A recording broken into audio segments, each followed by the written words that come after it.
I want to talk about being a prisoner of your fears. And we may or may not be aware of it, but our negativity, our fears, our doubts, our insecurities, our sensitivities control and manipulate us. And as I've said before, 94% of our thinking comes from our subconscious mind, and 6% comes from the conscious mind. But every thought that goes into the subconscious mind comes from the conscious mind. In other words, if you say something that tomorrow morning I am going to go to work and I'm going to have 5 new clients, that will happen. Or if you go to work tomorrow morning and you say, wake up, it's going to be a tough day and clients are going to be difficult, they're going to be difficult, it's going to be tough. Or if you say, I'm going to meet my mate in heaven, miracle mate, within a year or when the time is right, you will meet them. Or that your prosperity and income will increase 5-fold, 2-fold, 10-fold, whatever it is. Or that I'm now receiving a healing of body, mind, and soul, spirit, love, and emotion, psyche, and every cell within and within, on the outer plane, inner plane, and my form and core. Whatever it is, you are creating this. But one of the things we have to look at is, if we are a prisoner of our fears, what's holding us back? Because what you think you create, what you create, you experience. So right now we have the coronavirus, and then we had SARS, then we had different kinds of flus, and then we had Ebola, and on and on and on and on and on, so on and so forth. And many years ago, people worried about polio. And of course they had measles and chickenpox and scarlet fever and on and on and on. But there were always some people who attended those illnesses, who were caregivers that never got it, while masses did receive it. And so scientists will tell you your immune system's compromised. But really, they were a prisoner of their fears. And their fear was that they would attract this illness, or this lack of abundance, or this insecurity, or the wrong relationship, whatever it is, they would attract it into their life. So what you think you create, what you create, you experience. And so many people that we look around, they are stuck, which I call a prisoner of their fears. I won't have enough this, won't have enough that, won't have enough this, or I'm scared of this. And yet there are people and souls that I deal with that won't change. They refuse to change their thinking. And as I say, we have to honor their thoughts, that they're stuck in their fears and their doubts and their insecurities. And there's another old cliche, argue for your limitations and you own them. See how powerful you are? Because if you're a prisoner of your fear and you're living in fear and doubt and insecurity and unhappiness, it's self-perpetuating. You're drawing it into your life. And if you're fearful that you'll never be anything in your life or be successful, you're a prisoner of that. And if you're worried about what people are going to say about you or think about you, you're a prisoner of that. And if you're worried that you won't be loved or taken care of or respected, you'll manifest that and be a prisoner of that. It's a reverse engineering of love and joy, of being a prisoner, of being stuck. And why is it you're stuck? Why would you draw this into your life?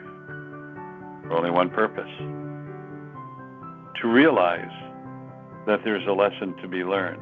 What's the lesson? You want to live this way? You want to be this way? Or do you want to change?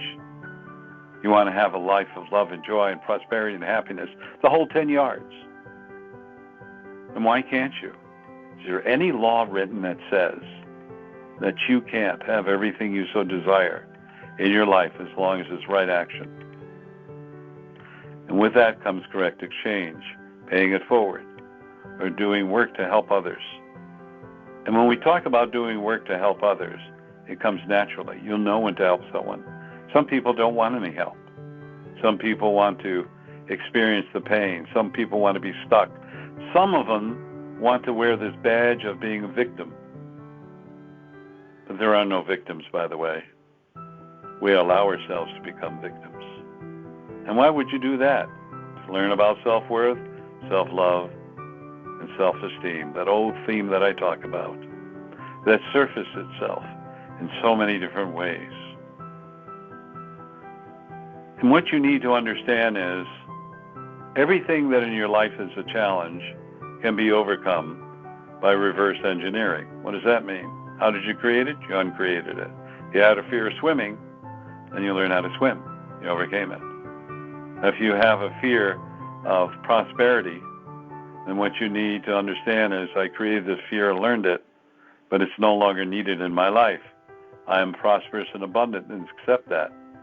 And as you reverse your thinking, because everything starts with a thought, thought has a vibration, frequency, and energy, which then transmute itself into your energy fields, which then becomes the law of magnetic attraction, meaning you're magnetizing to yourself your fears, your doubts, your insecurities, low or no self-worth, self-love, and self-esteem. See, that's how powerful you are. Is that your intent? No. Now's the time to awaken from the deep slumber. To awaken and realize that you are unlimited. You know my mantra, you are unlimited. And that's why I keep saying it and saying it and saying it and saying it, to finally, hopefully, it will resonate within you. I can't, I won't, all those words, or maybe, I want, I need, all express doubt. That's why I had you saying I am. Because you are. Now, some of us came into a life to have challenges, to learn about self-worth, self-love, and self-esteem. And once you learn it, it turns around. And I have so many clients that have had so many challenges in their life. Some lost everything. Some were in drugs and alcohol. And today they're very successful in everything they did and do because they overcame it. And there are others that succumb to the doubts, to the fear, to the insecurities, and remain stuck. So this message is all about, are you a prisoner of your fears? And you know your fears. Nobody knows them better than you. Or are you a self-empowered soul who is breaking the chains of being stuck and moving forward? I've talked about this before with the story of the elephant, when it's a baby elephant. And they drive a huge, huge stake into the ground. And they tie a chain to the elephant's leg. And the elephant can't move the chain. Rather, they can't move the stake, and it tries and tries, and it gives up. Now you have an elephant that weighs 3-4 tons, and they drive a light stake into the ground and put a chain. And the elephant will not move, although it could move the peg and can pull the stake right out. It's so strong and powerful it can pick up huge tree trunks with its trunk. But you see, it's stuck in its fear.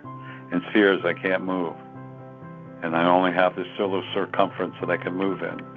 And I'm chained to the stake. It's in their thoughts. It's not reality. And is that you? Are you a prisoner of your fears? Are you chained to that stake that could be pulled out so easily with your 3 fingers? Or are you making it as big as Mount Kilimanjaro? That's how powerful you are. Because you dictate your life. And you want to live in the fear? Congratulations, you win. You want to live in joy, love and joy and happiness, unlimitedness? Congratulations, you win. Everything is your choice. None of us are stuck. You know, I talked about 3 energies, fight or flight or frozen. And most people I meet are frozen. Are you frozen? Are you frozen to your fears? Are you a prisoner of your doubts? Are you a prisoner of lack of self-worth, self-love, and self-esteem?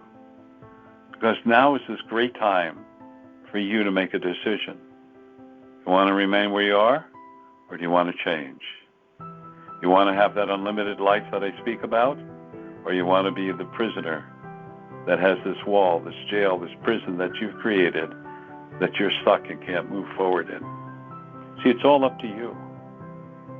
And once you realize that, then you become unlimited and you can create everything you so desire. Think about what your fears are. Think about how they control you. Think how they create you in a prison, in a walled prison with bars that you're afraid to move forward to. This is a time to work on you yourself, not anyone else. Too many people, I do charity, I do this, I feel so good about it. Then when they're not helping someone else, or they fear, they're not helping someone, or someone isn't giving accolades to them, or whatever it is, they don't feel good about themselves. And they're not feeling good about themselves. That's all self-worth, self-love, and self-esteem. They forget about that. See, everything we do in life is a payoff. So if you need accolades in your life, you don't love yourself. You need accolades in your life, you have low self-worth. You need accolades in your life, you have low self-esteem. You don't need that. You know whether you're a good person or not. And when a person is jealous or upset or frightened of you, your immediate reaction is to put you down. And you, like a fool, unintentionally believe them. Wow, isn't that great? All your hard work is destroyed by someone who's jealous and insecure and trying to take you down because they want to be like you, but they're afraid to. Remember that. They want to be like you, but they're afraid to. What are you afraid of? In the field that I'm in, there are so many people who criticize, put down, judge, use their different religious beliefs and so on and so forth. And they're stuck. They're stuck in their belief system because it is limited. Understand this, that the true source says everything that is in this planet is for you to partake in. Everything positive or negative, your choice. You choose it. I'm not going to tell you what to do. But you know innately what is right and wrong. You know innately that you're unlimited. You know innately that your ego is controlling and manipulating you and stopping you from moving forward. So this is the day, this is the moment, this is the time that you have to make that decision. Are you a prisoner of your fears, or are you unlimited? Think about that, because everything in your life you're creating. What you think you create, and what you create you experience. Now we have this coronavirus. You want to be part of it, or you want to distance yourself from it? Many of the workers during many of the flus, the pandemics that went around in the past, said, I don't have time to get sick. I don't have time to worry about this. I don't have time to be a prisoner of my fears. I've got to do my work. I've got to help these people. I've got to remain healthy. And you know what? They were healthy. They weren't affected. Those who lived in fear, most of them, if not all of them, came down with the pandemic. So I want you to look at this one thought. When I say look at this thought, look at the words, I am unlimited. And look in the mirror each night. Say, I am unlimited, because you are. And remember, you're only a prisoner of your thoughts for as long as you desire it to be. And if that's your payoff, bless you. But it's now time to break the shackles and chains, to move forward. It's your choice. It always has been, and always will be.